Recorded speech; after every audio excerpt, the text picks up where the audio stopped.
All right. So, got a little bit of hot tea in me and some allergy medicine, and now we're gonna decide where to take this story next. I have some research to do, obviously, but yeah. Let's take her.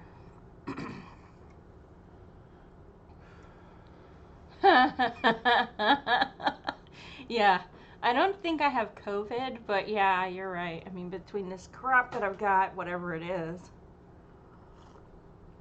and internet issues, well, I figure this is whenever you're about to do something that's going to really go big, that's when you're going to meet the biggest obstacles of your life. They're going to kind of try and get in the way.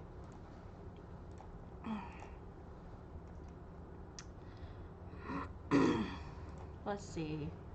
I guess, part of it I can start putting together a little bit the single page synopsis for the story, even though I don't have all the pieces yet.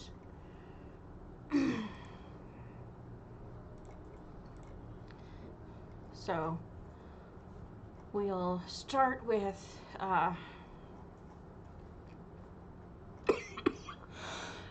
we'll go back up to the top, and we'll start with our Mistress of Portals and her story. We're going to combine that.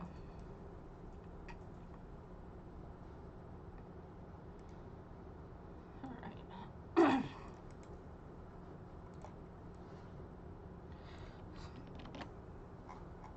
Copy that. All right. Wait, let's see. I forgot to come down here.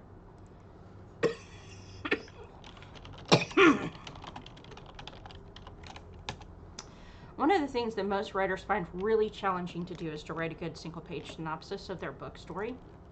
So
So this is the start of our story. When international speaker and award-winning author Mistress of Portals becomes frustrated by the challenges of getting the word out about her books,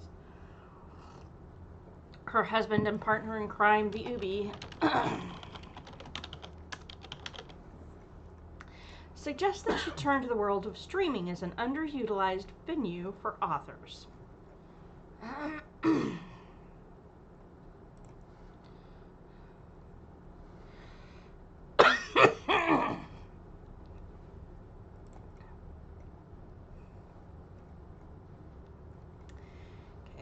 So that's the opening inciting incident that starts the whole thing.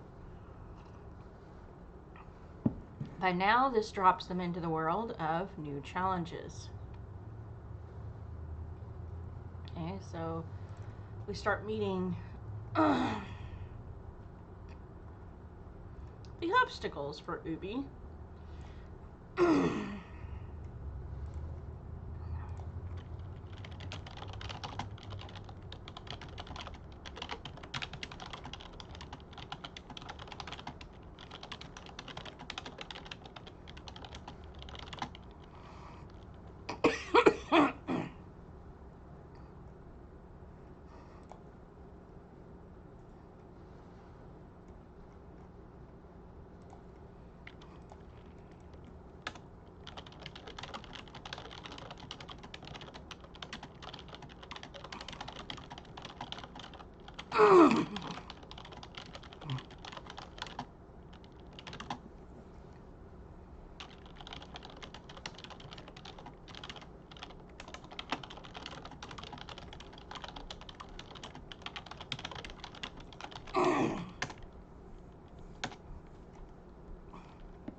So here we go. Let's look at what we've got obstacles wise.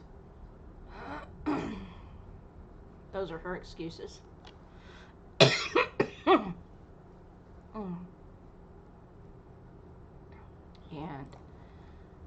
those are his challenges. Yeah. He starts connecting her with the right people, and they find a right schedule.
Obviously, this is a little bit exaggerated since he really didn't slow me down, but you know.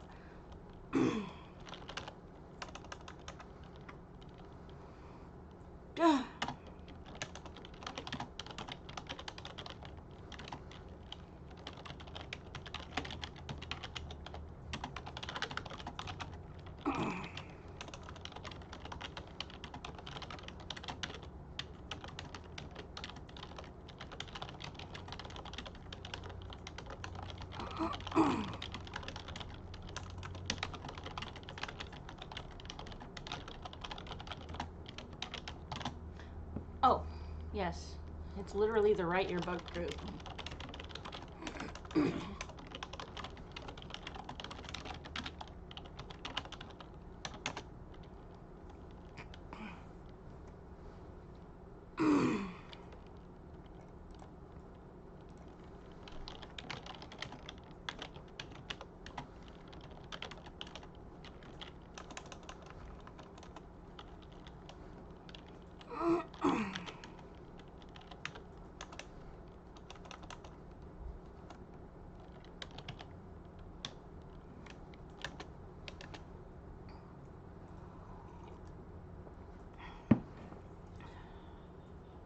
Let's see. Kind of wait so we get that set up.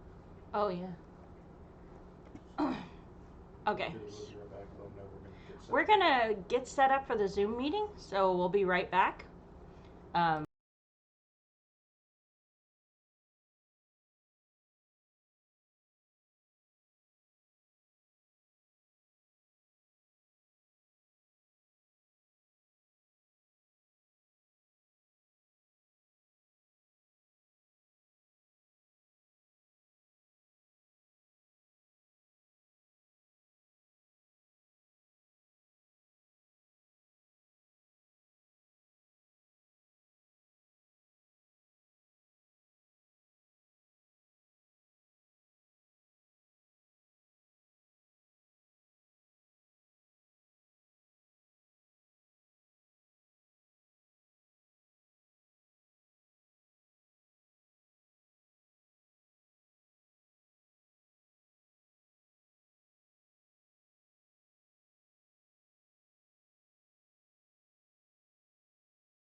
Okay.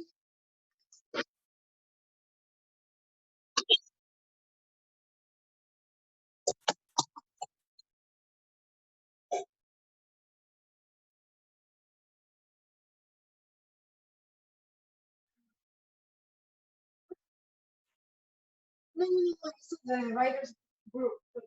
Oh, okay. Mayor personality. It's creative people, so we're good. Creative people. This looks really good. Yes.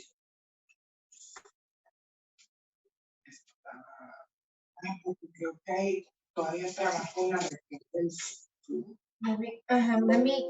Let me put this.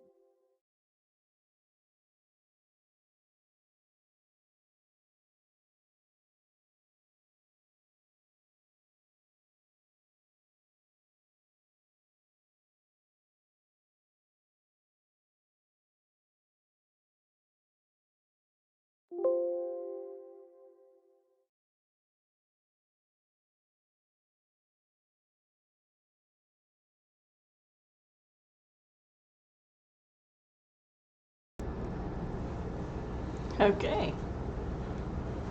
Let's see if you can actually hear it.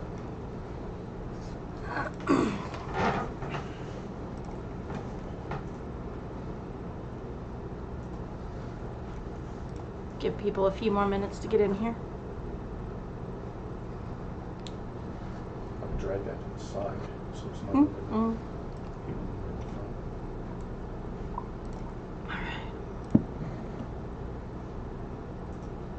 Talk a little more.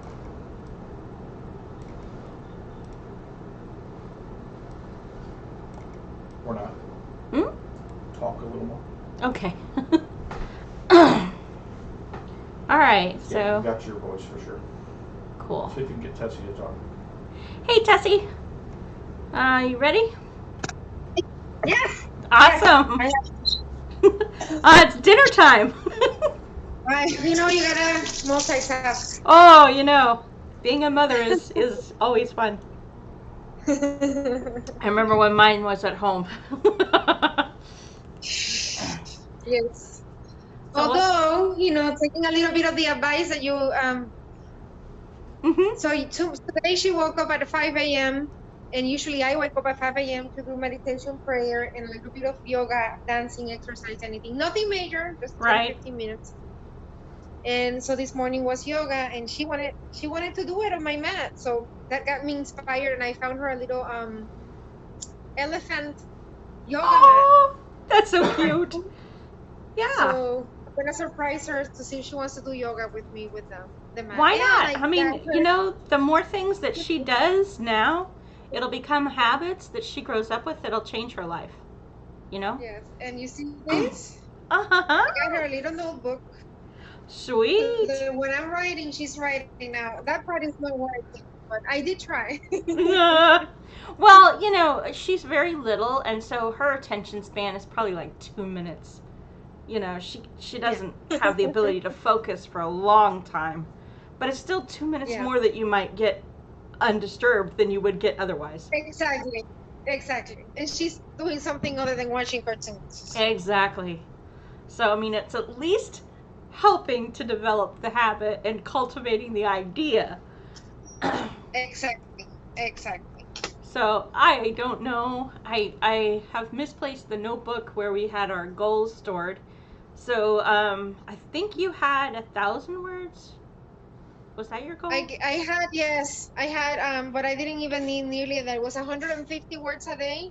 And I didn't even, I think I might have 200 words. Hey, you know what? You still wrote. And considering the Yes. challenges you're Yes. facing, the fact that you wrote is still progress. Yes. And I consider all kinds of progress to be a benefit. It's something. It's Mm-hmm. something. Exactly.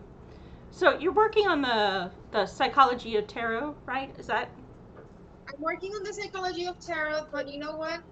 No matter what card I pick up, I couldn't get inspired. So I went back to the Forgiving God book that I'm still trying to iron out, and I wrote something for that book because I couldn't get inspiration on the tarot no matter what I did. Oh, that's fine. No, forgiving God, that is a good topic, actually. Yeah. Most people don't realize that, you might need to forgive the big guy for the Yeah. disappointment that you experience. Actually, we were having kind of that discussion in a mentoring group that I'm part of. And she was talking about people having lost their faith. And I'm like, well, I think it's largely because we're set up with false expectations of what we're supposed to get out of faith.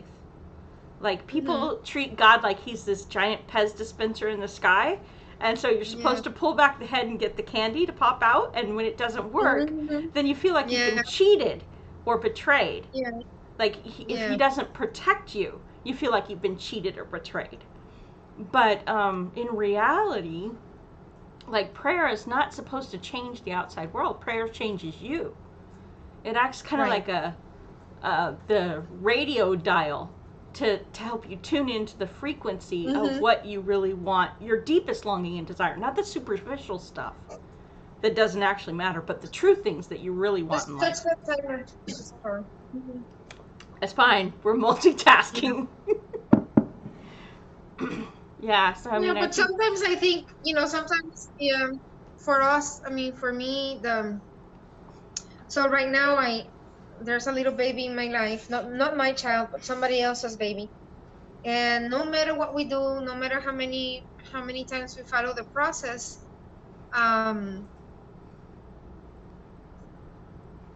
that we haven't been able to protect the baby from, even though there's evidence, we're talking about forensics, that the guy is been hitting the baby, we still cannot get him away from the baby, and it's been years. Yeah. And so sometimes, yes, we do treat God like he's an ATM in the sky, but sometimes, you see things like that, and it does hurt a lot more than. Oh no, it hurts. Not getting a relationship, a romantic relationship, or a job, or things like that. But when you see, Well, no, I mean, some abuse, things are beyond. Perpetual injustice is one of those things that causes you to question the existence of God. I mean, why would he allow perpetual injustice to continue, right? And yet, so it takes a certain amount of stepping back and being able to realize that there's a bigger picture involved than what you're seeing. It's like, actually, writing is a really good tool that helped me to understand why God might allow those kinds of things to happen. Like, Harry Potter started off as an abused kid. He's being forced to sleep in the cupboard under the stairs, for crying out loud. He's barely fed. He's constantly emotionally abused. He's certainly not given any favors or any help from outside forces, right?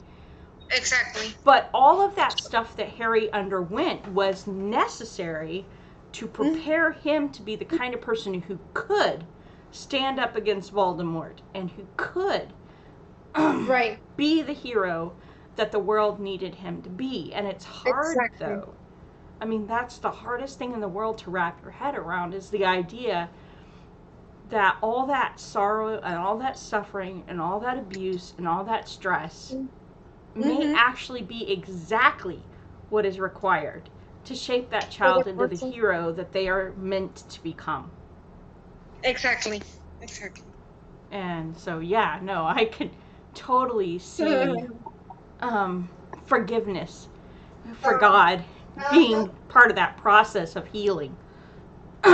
Exactly. And so necessary, so untalked about. So, is it only you and me today? Nobody else is. Well, there's somebody iPhone. Chris. Yes, okay. Hi, Chris. How did your writing week go? It went good, really good. I did almost 4,600 words, so it was good. Yeah, that is awesome. So, yeah, you and I talked a little bit about your still working on How Cuba. was your writing week? It was very productive, actually. I got a lot written on multiple different subjects. But one of the main things that I came back around to was the realization that I had started a book a few years ago, but I tap danced away from finishing that book because I didn't quite feel ready. Like it felt like a bigger book than I could handle. And then I was talking to somebody over the weekend at a writers conference. I was talking to somebody who's a literary agent, and I was describing the book and the storyline, and she's like, "You need to get on that. You need to get that finished. That is an amazing storyline. It just feels so meaty and so real." And I'm like, "Yeah, you're right." And she's like, and I was like, "Well, you know, there's that challenge of asking myself, do I have what it takes to live up to the story?" And she's like, "You've got what it takes. If it was given to you, you've got what it takes." And I think, you know, Wow. years, it's been with me for years. It's been a story I've been developing for years. And I think I'm growing into the writer that it takes to put that story together. Okay. That's exciting. Yeah, it is. Well, the book is called If Words Could Kill, because it starts off with a military research assistant using advanced 3D printing to literally bring a book character, his favorite book character, to life. But what a cool story. Yeah. but the book character doesn't appreciate the gift of life, because from his point of view, he's ripped out of the only world he's ever known. He's torn away from the woman he loves, and he can't get back to her, and he can't bring her to him because of her unique qualities. Our technology doesn't have the ability to replicate who she is. And then on top of that, you know, he isn't shaped and formed to live in our world. So there's this measure of bitterness about, why did you bring me into a world I don't have a place in? And so he decides to pursue revenge against the author who created him because he blames him for all the problems. But then he finds out that the author was trying to give to him, because he died being tortured to death. In order to protect the woman that he loved, he gave up his own life and was tortured because they wanted to find her, but he wouldn't give the information up. Well, the author gave him that death as a gift, in his own mind anyway, but obviously the character who's going through torture doesn't see it as much of a gift. Which, you know, kind of relates back to what we were talking about, Tessie, the needing to forgive God, that sometimes you don't see what happened to you as being a gift at all. And yeah, it does feel like that sometimes. no, it doesn't feel like a gift while it's happening to you. But he finds out that the reason that the author gave him that was the author's wife, Lucy, had cancer and went through chemotherapy, which was like torture. Only the chemotherapy couldn't save her. And so she ended up dying. He couldn't do anything to help her. He couldn't do anything to save her. So he gave his character the ability to take the place of his beloved and die in her place, which is something he'd wanted for himself. He'd wished that he could have taken his wife's place. So what he saw as a gift that he was giving to his character obviously doesn't see it the same way. So when they have this confrontation, though, and he finds out his own story, his life suddenly makes a lot more sense. But it's at this time that the military decides to come and claim their property. Because for the military's point of view, all he is just a piece of military property. You know, they don't see him as a human being with needs and feelings and desires of his own. They're just interested, because the general who commissioned this whole research project wants to protect his men and their families from having to go through the grief of losing a loved one. So he sees this book character as a simple shortcut to achieving that end, right? Here you can print up these characters who have no family, no history, no ties to anybody, so nobody's going to grieve their loss. They're going to be ready-made, ready to do whatever they're told to do. It's a perfect solution, right? Until you confront the fact that these are human beings. That you're printing up human beings, and then you're asked, you know, you're still going to be killing a human being in the end.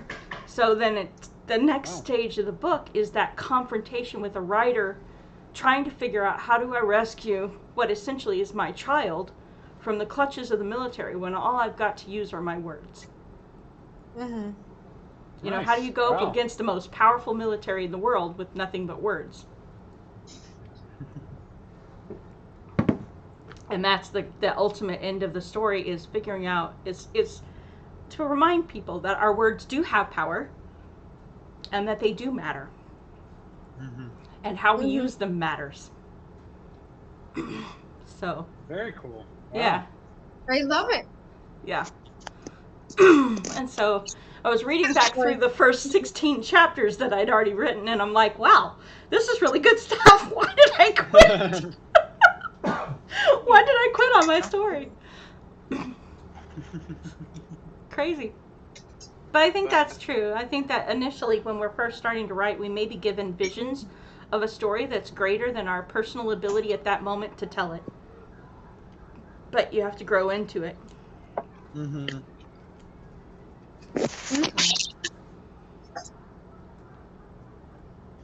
So that's where I'm at. um, so are we? I know, Tessie, you're kind of having the challenge of still trying to balance home and work and child rearing at the same time, which is that child, she, like, I have other friends and have kids, but this one is like a whirlwind. She Mhm. doesn't stop. So She's a very active kiddo. maybe very good. Hmm. She's a little athlete. So Well, that's good though. You know, I mean, having an active child is much better. In some ways, it's harder, but it's also better in the long run, in my opinion. yeah. Well, I'm of course I love her, but it does take it is a little um challenging, but I did get some words in, so I can read them. It's very short actually. Yeah, go ahead. One of the parts of the book that I'm writing on forgiving God is kind of examples of we're gonna do examples of forgiving other people, but then like also examples of forgiving God, right? But in this case, it's just a person, and I'm using part of my experience, writing a letter to the person that hurt me. So that's what that will be a couple of those examples will be in the book. Hmm. And so today it's really short actually. Today I truly want to say thank you for hurting me. It seems absurd. While we were together, I lost all my savings, and my job and myself, and I lost my dreams. I know it sounds cliche, but after all of that, I found me. Um, Before you, I seeked and achieved wealth. Before you, I seeked and achieved happiness. But after these things disappeared before my eyes while I was by your side, I found my truth. What I had been seeking all along was peace. Like the Ho'oponopono prayer, I've been looking for the peace that is the peace that is I am, not the world peace, but my peace. Um, Thanks to you, I have calibrated my compass. My north is peace. Forgiveness, as beautiful a word as it is, will not do justice. Going forward, I release you. May peace be with you. All my peace. That's it. Yeah. Short. No, short but good. Um, it is sometimes when we're stripped of everything that we thought mattered that we find what really does matter. And in that Mm-hmm. moment, we find peace. Exactly. I Mm-hmm. know that when my son was little, he was 2 months from his 8th birthday, standing in my bedroom, looking me in the eyes, telling me not only that he was going to kill himself, but exactly how he was going to do it in case the first plan didn't work. He had a backup Oh. plan. So it was one of those moments where you realize that somewhere along the way I got off track. You know, something in my life had gone Mm. drastically wrong if a child who's not even 8 Mm-hmm. is ready to take his life. And so it sort of forced me to reevaluate my priorities in that moment, to start looking more deeply at what mattered and what didn't. And I actually walked away from the corporate environment about 6 months later. Um, Okay. you know, that's where I really, and if I hadn't done that, my husband wouldn't have gone into radio. We would have moved to Florida. I would have spent more time in the corporate world and probably lost my son in the process. But because we chose to do that, my husband did go into radio. We moved to Wyoming. I reconnected with God. And, my life got a lot harder financially, but a lot better on so many other levels. Exactly. So I have no regrets. And actually, I thank God for that day, because I think I would have continued on that path. I was following the advice of the world, which was pursue money first, and that'll bring you happiness, and that'll bring you that'll give you the things your kid needs. And what I discovered was my kid didn't need my money. What he needed was my time and my love, and my and community, which is something we hadn't learned to develop yet.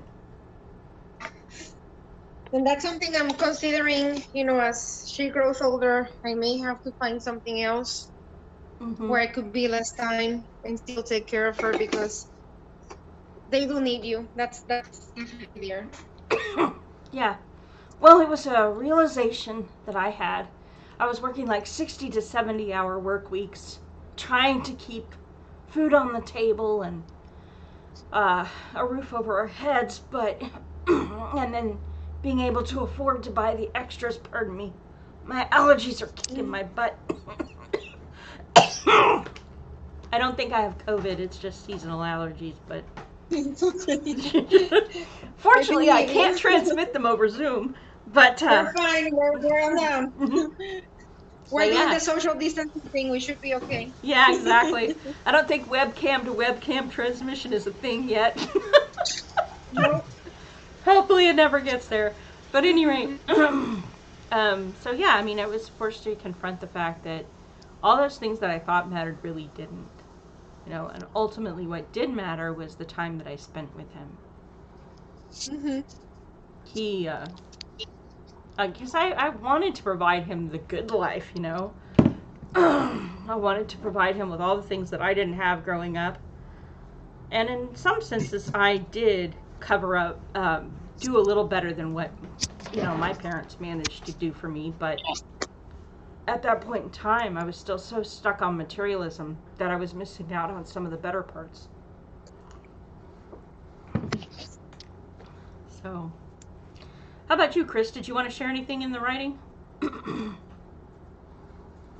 Yeah, I took your notes on the what I sent you, the Facebook Messenger stuff I sent you. So because I've got you, I can read it to you.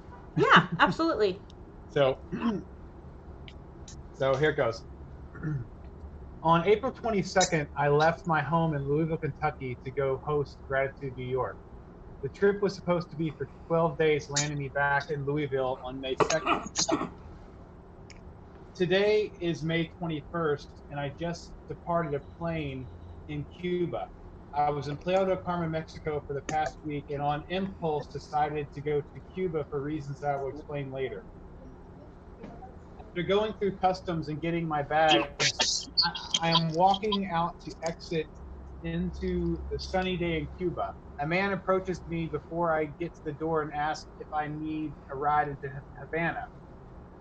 I tell him that I do, but I must first go to the ATM because I don't have any money. He then goes on to explain to me that none of my credit cards or debits will work here, that he can drive me to the bank that might be able to help me out. He says his name is Alfonso, and being this man has a trusting smile, demeanor, and that my dad's name is Al, I decide to go with him. His car is parked out front, and his son Junior is sitting in the passenger seat. Junior is a little younger than me and very friendly. He speaks much better English than Alfonso and goes on to explain in more detail the pickle that I'm in without money. He assures me that they will help me and everything will be all right. As we are driving towards Havana, I'm taking the scenery in. It's like nowhere else I've been. A lot of it looks old and lost in time. It's beautiful though, and it's sunny and hot, and I'm in Cuba, and the excitement is on. I found new friends, and everything is going to be all right, so Junior says, and hell, I believe him. I mean, why not? We arrive into Havana, and the time warp of this place really hits me.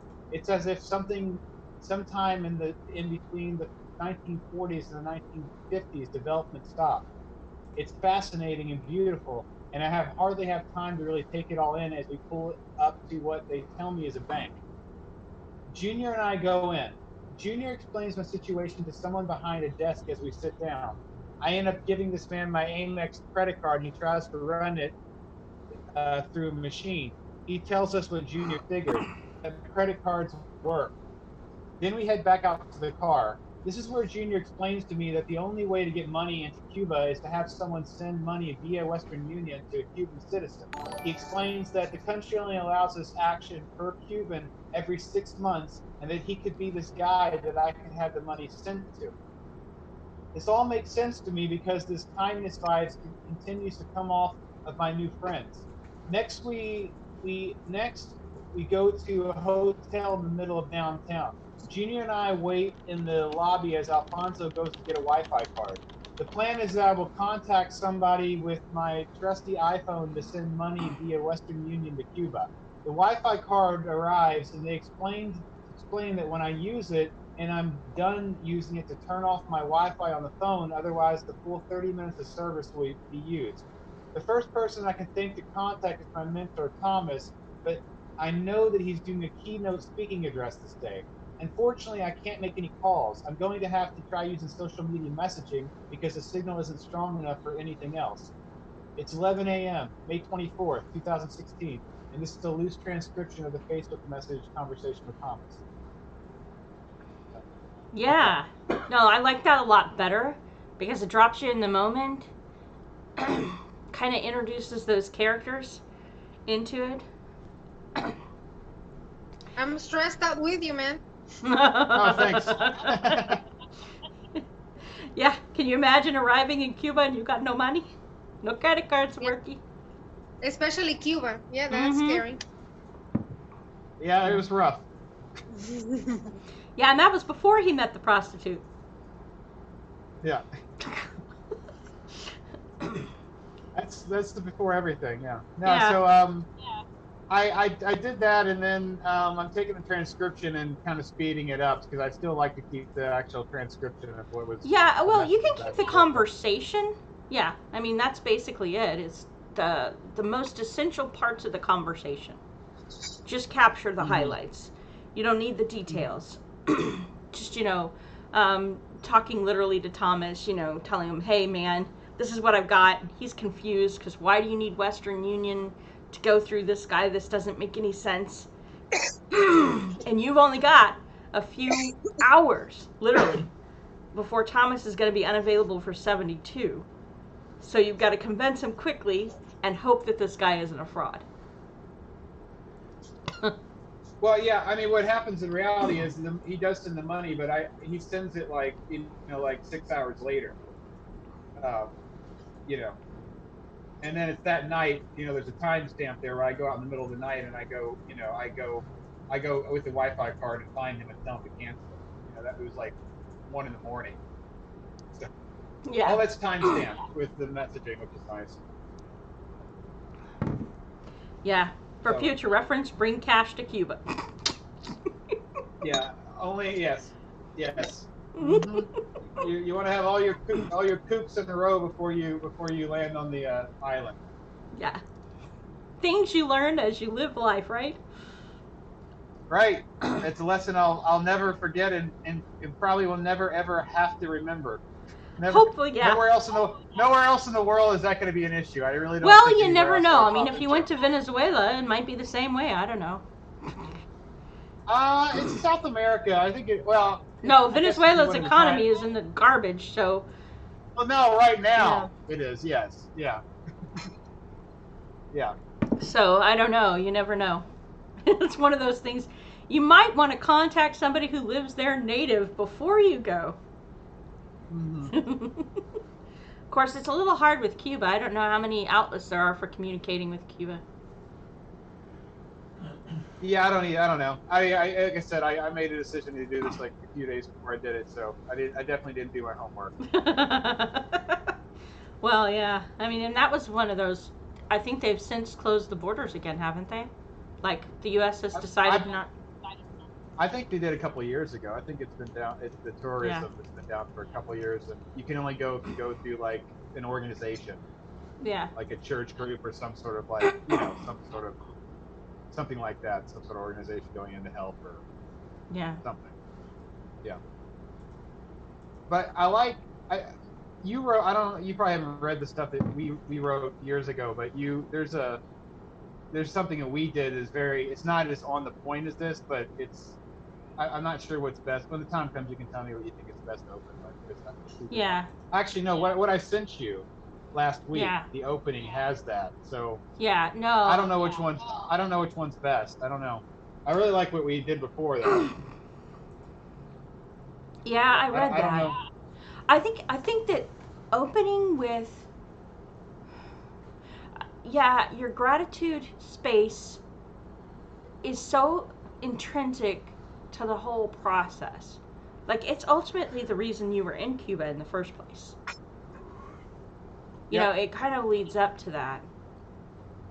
It's like in order to understand the journey of Chris, you have to understand gratitude space. And in order to understand gratitude space, you sort of have to back up that train and meet the year before your mom died. Because that's where you really started getting into gratitude. Was that. It was. Yeah. Well, I mean, I wrote the letter 4 months before she passed away, so Exactly. that's when everything kind of started. Was my birthday in 2013. And in a sense, that was actually a really big gift to be given the realization that you owed your mom this level of gratitude and to write that letter to her before she died. Because most people don't realize it until after their parent is gone. Mm-hmm. Mm-hmm. And so they miss that opportunity to tell them while they're still alive. Well, so I mean, but so you're thinking I should talk more about gratitude space before this section, or I mean, I like this section because I think it draws you into something crazy, and then I can back out. Yeah, no, I mean, I think you can start here with leaving us hanging. Okay, how did you get to Cuba in the first place? Why are you there without money? Right. You know, what in the heck is going on here? And then, like, slowly use that as the hook to draw us into your story, and then sort of weave that tale of gratitude into how this all plays together. How did you get to Cuba in the first place? You know, you can back that up to that week before where you make that decision. You meet Katya, you go to Mexico, you decide to go to Cuba on the basis of a conversation she has with you. Because this is something you've got to see for yourself. Like, to even wrap your head around it as an American, the idea of selling your body for the price of nail polish. Mm-hmm. Like, why would you do that? You know, surely she realizes she's more valuable than that. But then you go to Cuba and you see it firsthand. You see what's going on there firsthand, and it occurs to you, you know, wow, this is what's happening. And it's something that you can't experience from outside of the box. You have to be in the box to see what's going on, right? It's kind of like poverty, right? There's a lot of things people do when they're in poverty that don't make sense to somebody who's not in it. But once you get in it and you see from inside the box, then it's like, oh, okay, that's why that happens. That's why that takes place. So yeah, I don't know. I need to sit down and re-examine it. With me. What? Pardon? Oh, I just said thanks for talking it through with me. I appreciate you. Yeah. Talking. Yeah. Yeah, no. I think that, yeah, I need to sit back. I admit the last 3 weeks have been sort of crazy for me. But I need to kind of sit down with your story again and think through what would be the best flow for telling that story. But the crazy is part of where you draw people in. It's like, Mm-hmm. and the contrast between where you are then and where you are now. I guess really, here's the question we need to answer to figure out what the flow should be. What is the overall problem that a reader who is reading your book is trying to solve for themselves? What is it they're trying to do by reading it? I mean, I would hope that basically everything that I try to do with Gratitude Space, and I was talking about that today. Actually, I was interviewed in the Gratitude podcast, which is really exciting. Everything I try to do is just to initiate that moment for somebody to say, "What am I grateful for?" themselves. That's it. Everything that's being done is just to flick the switch. It's just to have that just initiate that. Everything I do does that. So this book, I would hope would inspire the readers to different reasons why they'd be grateful. What maybe Bingo. some things they're missing out in their life. Okay, so what right they're not now, noticing that's around them. the big question they have in their life is, why am I not happy? Why am I not happy with my life? Right. And the answer to that question is, you're not grateful for what you have in your life. You're not grateful for the problems. You're not grateful for the challenges. You're not grateful for the life you're living. And that's leading you to be unhappy with what you have. So if that's the focus, then starting with you being in a situation where they would be, oh my gosh, she's totally screwed. But that leads you to meet a woman whose life is in an even worse situation than yours. Like, you have hope at the end of the tunnel. You have friends who are going to come bail you out. Yeah. She has nobody. Nobody's going to come help her. Nobody's going to come rescue her. She knows that. The only thing she thinks she's got to trade is herself. Mm-hmm. And so you sit down and you restore her humanity because you have gratitude. Because you have gratitude, you can have compassion for her situation while at the same time, being willing to give of yourself. So it's that's that moment. So the moment sets them up to say, okay, he gets me, right? He's been in this situation where the stuff is hitting the fan and it looks like it's the worst thing ever, and he doesn't know what he's going to do to get out of it. But even in the middle of that moment, there's somebody who's worse off than he is. And by contrasting those two, you actually you show them that even in the middle of their worst moment, there is somebody right there who is struggling worse than you are.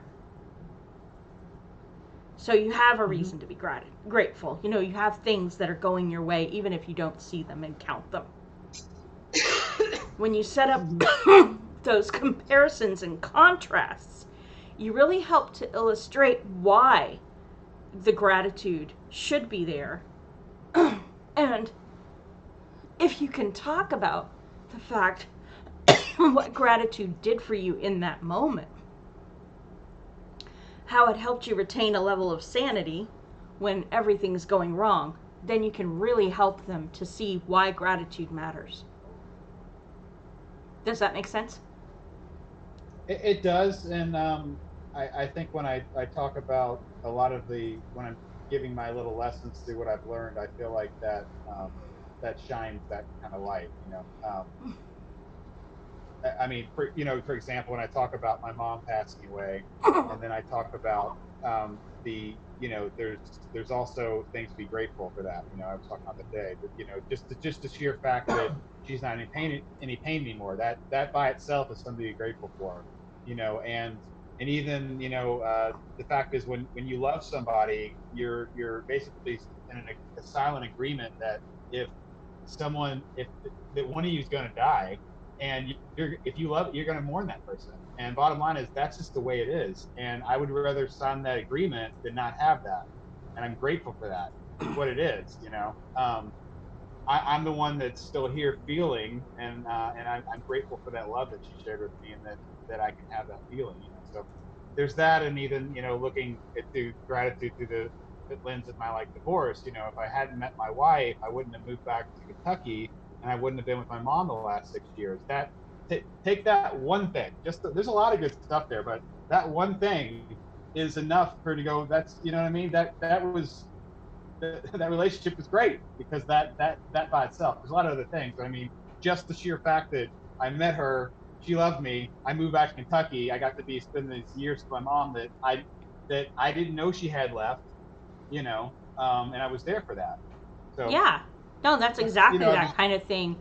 Is that the person who's in the middle of, because I used to be a very ungrateful person, and it did make me miserable because all I could see was all the stuff that I didn't have, all the stuff that I wanted but I didn't have, all the stuff that I felt like I needed that I wasn't getting. And so I was not only miserable, but I was really not capable of being appreciative to the people around me. And I couldn't see how they were showing up for me in ways that, because it didn't meet my expectations, because they didn't show up for me the way I wanted them to, or because the way I thought they should, you know. And so it's like at one point in my marriage, I used to complain a lot about my husband not being romantic, not doing things for me, not, you know, this stuff and that stuff. And then I started paying attention, and I noticed that he would send me these little cartoons throughout the day, or he would tap me on the shoulder and want to share a joke with me. And I realized that was his way of being romantic. It was him showing me that he cared, that he was thinking about me, that I was on his mind. And I was not appreciating that or valuing that because it didn't meet the expectations I had for what romance should look like. right. You know, so often gratitude is one of those things that we don't really practice, and when we don't, we can miss out on all the beauty of what's happening around us. So yeah, that's where my focus would be with this book, is talking about the mistakes in thought that lead us to ingratitude. Like you talked a little bit about your 10th birthday and how your dad, you know, literally videotaped you being an ungrateful brat. Yeah, I wrote that this last week too. Yeah, Mm-hmm. and that Yeah, would I be, wrote about that this week too. because that really is the start of your journey to gratitude. Even though it may have taken years to unfold, that was really the start of it. It was like recognizing that you're ungrateful is the first step. Mm-hmm. Right. Having somebody kick you in the pants and show you just how ungrateful you're being. You know, for me, it was the moment that you know, I went on this retreat, and you know, the priest asked me, you know, or priest told us to reflect on gratitude and where were we being ungrateful in our lives and how could we change that. And you know, I told God, well, I'd like to be grateful, but I don't know how. And he said, well, how about you start with saying thank you for all the things you don't want in your life. I was like, why would I thank you for that? But really, that was the beginning of it. You know, practicing thank you for all the things I didn't want in my life. Kind of a weird concept, but it worked. And then I began to see, once I started thanking him for it, then I began to see how those things were actually working in my favor. So, but yeah. So are you meeting any challenges in getting writing done? I know Tessie has talked about hers. Am I having any challenges? Is that what you said? No, I'm not. I mean, I'm doing my writing prompts, and then I did a memory, a mind map of all the stuff I've written. So it's good to talk with you about it because I feel like I can start really piecing this together. You know, uh, I can tell my linear story and then shoot stuff in from New York. Yeah. Yeah. Oop. Okay. It's killing us because it wants us to upgrade.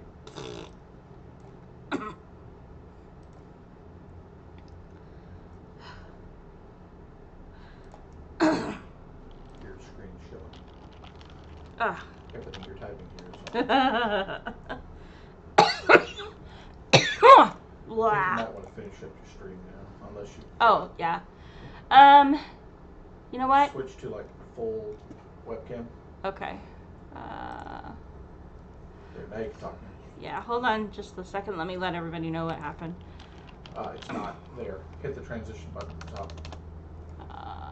Very top. There you go.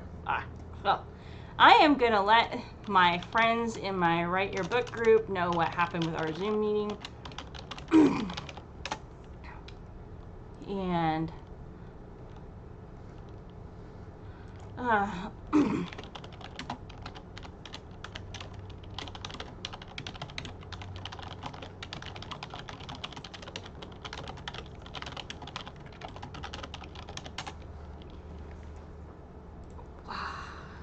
me hop back in.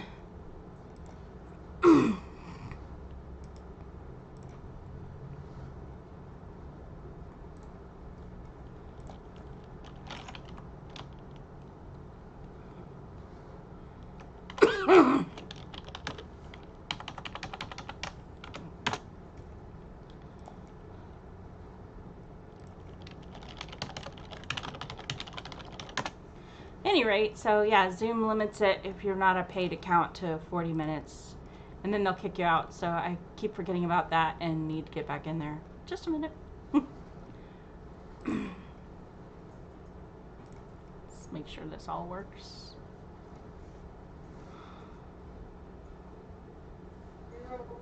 There we are. Woohoo! Full screen it and change your top right square. Oh, yes. Okay. And then up in synopsis, It won't let me. you need to not that one. You need to go to screen view and then transition. Okay. All right. So hopefully this will stop. There we go. Now I'm back. All right. We'll see if. Yeah, we do need to upgrade. So yeah, did you want to set a goal for next week, Tessie? Maybe a little less ambitious. Yeah, I think 150 was not that ambitious, but obviously it was. So we'll do 500. Just Okay. stick to 500 for the whole week. I Yeah. think I can do it. All right, so 100 words a day. Yeah, that's probably good. Yeah. And I am going to not focus on a word count. I'm just going to focus on getting a chapter done of the next version of the story that I've been working on. And try to make progress in it. Because right now I'm finding... It's not that I'm finding writing a challenge. I have plenty to write about. And plenty of paid writing to do. It's trying to manage all the projects that I've got going on. That's where my biggest challenge is. But, yeah. Cool. Well, Tessie, it has been a pleasure. Thank you for joining me. This craziness. Yeah, we're going to upgrade our account between now and next week so that they'll allow us to have an hour-long meeting without kicking us out. Okay, that sounds good. All right. All right. Take care. I'll talk to you later. Bye.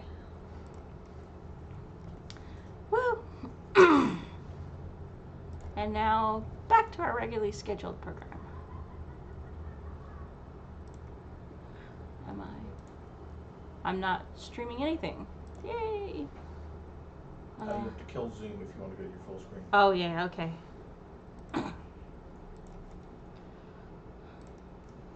Now go to your full screen webcam. All right. It's not. Get off of that. Go to like technical difficulties. Okay. Transition to that.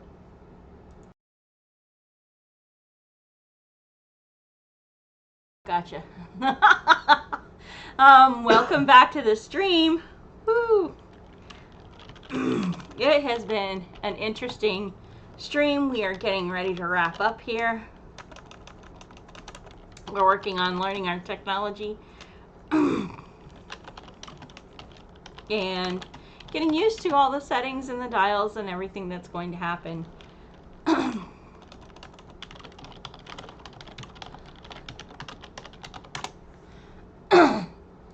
Thank you. Yeah, thanks to everybody who did join me on the stream today. You have no idea what it means to me. It's very encouraging to see you guys here. Thank you to everybody who joined the Zoom meeting and to everybody who listened in on the Zoom meeting, because that also means something to me. I'm trying to make sure that we stay consistent, that I help you guys build your futures as writers and problem solvers of the world, and hopefully doing a decent job of that. But whew, I can say 3 hours is a long time to stream. And I am getting tired, so I'm kind of glad this is wrapping up. Guys, if you have any questions about writing, I will be posting this stream on YouTube so that those who weren't able to participate today can watch and learn and see what happens in my head as I go along. And I'll be looking for comments, and I'll be looking for suggestions. If you watch it and you have a suggestion, go ahead and make one.